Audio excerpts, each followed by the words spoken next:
एक बार की बात है। एक युवा राजकुमार महात्मा बुद्ध के पास उनसे शिक्षा लेकर उनका शिष्य बनने आया। दूसरे दिन महात्मा बुद्ध ने उस राजकुमार को एक श्रविका यानी कि एक फीमेल मॉम के घर भिक्षा लेने भेज दिया। जब वह रास्ते में जा रहा था तो उसके मन में ख्याल आया कि जो भोजन मुझे बहुत पसंद थे अब तो वो मुझे खाने को नहीं मिलेंगे। रूखा सूखा जो भी मिलेगा अब से तो उसी में गुजारा करना पड़ेगा। लेकिन जब वह श्रविका के घर गया तो उसने देखा कि उसके लिए थाली में वही भोजन परोसा गया है जो उसे सबसे ज्यादा पसंद था। वह बहुत हैरान हुआ, लेकिन फिर उसने सोचा संयोग होगा, जो मुझे पसंद है वही आज घर में बना होगा। वह भोजन करता है, तभी उसे याद आया कि रोज तो भोजन के बाद वह राजमहल में 2 घड़ी विश्राम करता था, लेकिन आज तो धूप में ही वापस लौटना पड़ेगा। लेकिन तभी उस श्रविका ने कहा, भिक्षु बड़ी कृपा होगी अगर आप भोजन के बाद 2 घड़ी विश्राम कर लें।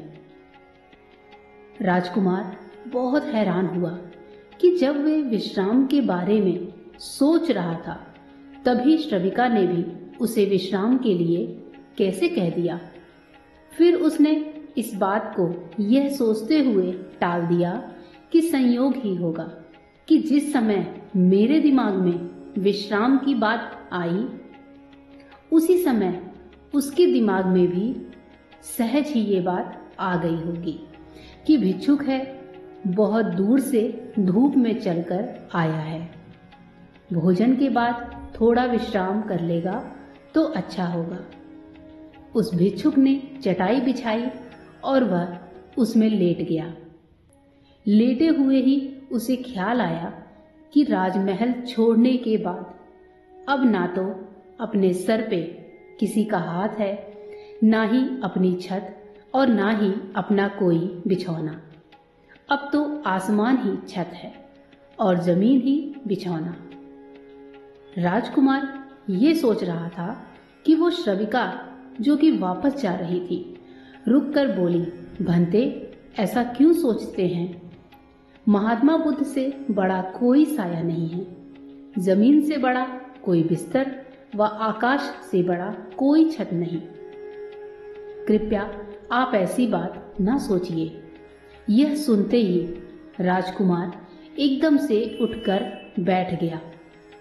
अब उसके लिए ये बात एक संयोग मात्र मानना असंभव था। उसने उस श्रविका से कहा, मैं बड़ा हैरान हूं, क्या मेरे विचार तुम तक पहुंच जाते हैं? क्या मेरा अंतःकरण तुम पढ़ लेती हो? उस श्रविका ने कहा, जी हाँ।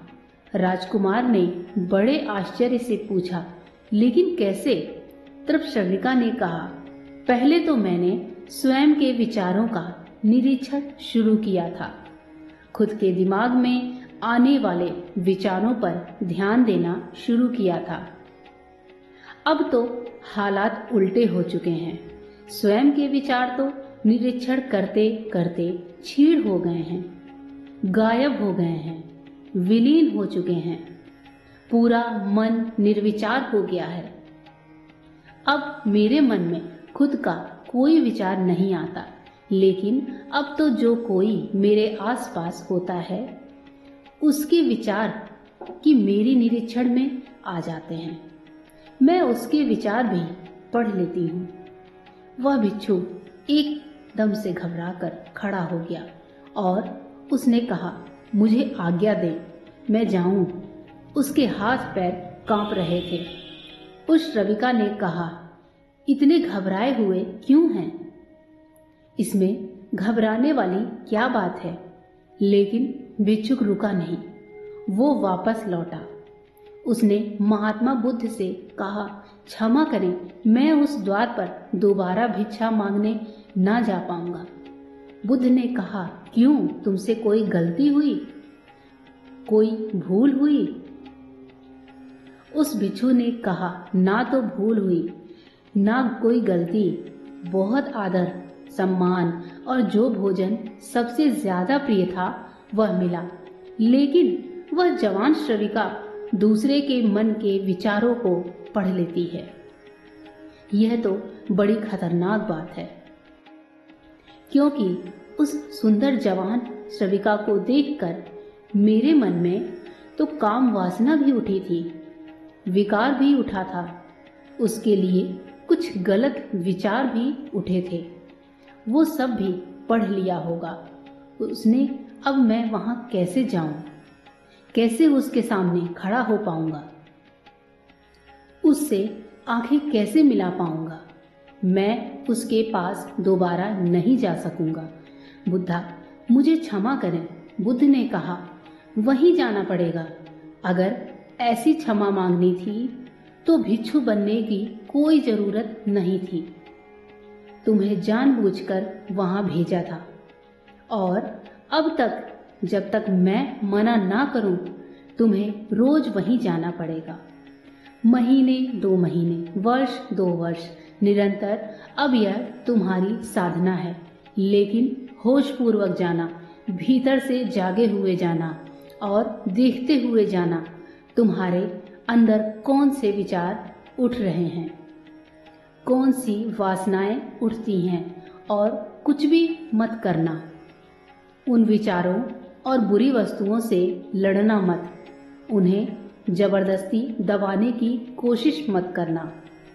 दिमाग में जो भी विचार आ रहे हैं उन्हें आने देना तुम्हारा काम है। उन विचारों का निरीक्षण करना, उन्हें ध्यान से देखना। इसलिए तुम जागे हुए जाना, देखते हुए जाना कि भीतर क्या उठता है, क्या नहीं उठता। वह भिक्षु दूसरे दिन भी वहीं गया। एक बार के लिए सोच ले कि उसकी जगह आप ही जा रहे हैं और वह श्रविका आपका मन पढ़ लेती है।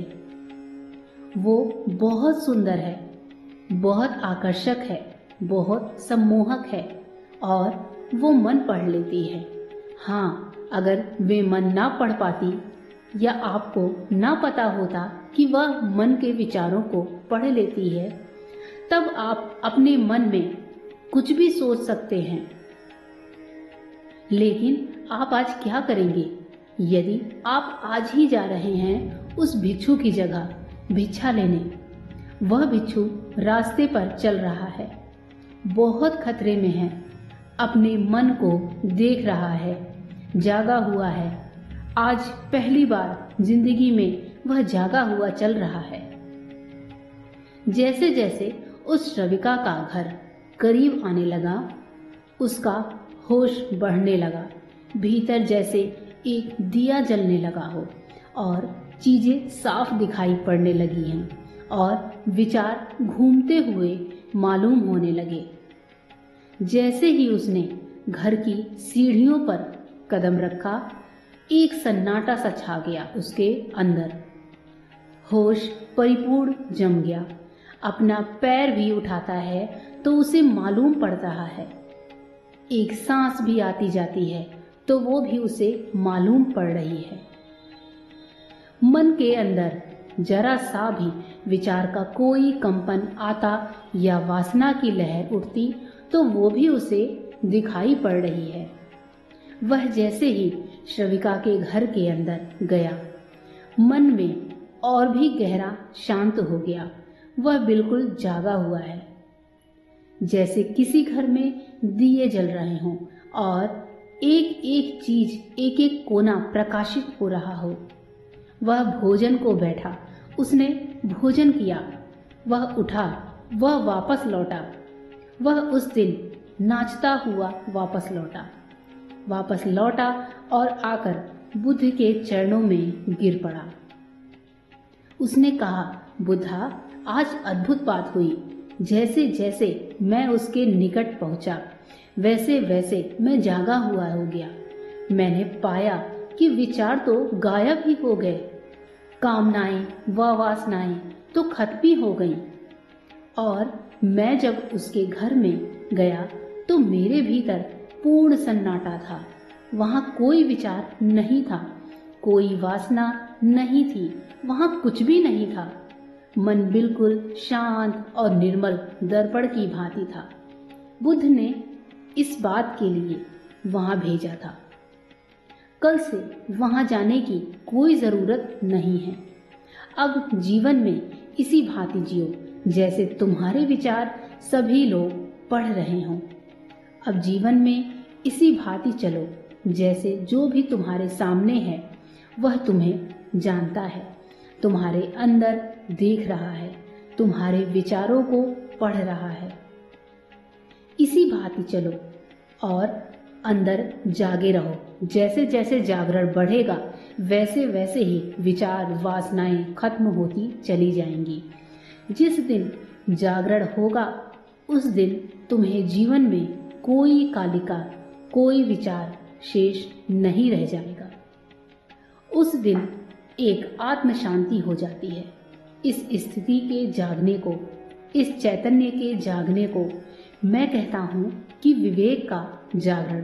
दोस्तों, इस कहानी से हमने सीखा कि यदि हम अपने दिमाग में एक बात को बैठा लें कि सामने वाले के बारे में हम जो भी सोचते हैं वो उसे पढ़ रहा है, उसे भी पता चल रहा है, तो हमारा दिमाग अपने आप किसी के भी बारे में बुरा सोचना कम कर देगा, ये बंद कर देगा। सोचिए, अगर आपको पता हो कि यदि आप किसी लड़की के बारे में गलत सोच रहे हैं और यह बात उस लड़की को पता चल जाए, तो क्या आपका मन ऐसी बातें सोचेगा? नहीं दोस्तों, यदि हम इस प्रोसेस को कई दिनों तक करते रहे तो हम पाएंगे कि हमारा दिमाग विचार शून्य हो गया है। ये केवल वर्तमान में जी रहा है, वर्तमान की चीजों को देख रहा है, उसी का साक्षी है। हमारा दिमाग किसी भी चीज के बारे में अच्छी या बुरी राय बनाना छोड़ देगा। ये बस उस चीज को देखेगा, ये वो देखेगा जैसी है, उसे वैसा ही देखेगा। दोस्तों, अगर हम यह कर पाएं तो एक बहुत ही शांति से भरी व होशपूर्ण जीवन जीने में सफल हो पाएंगे।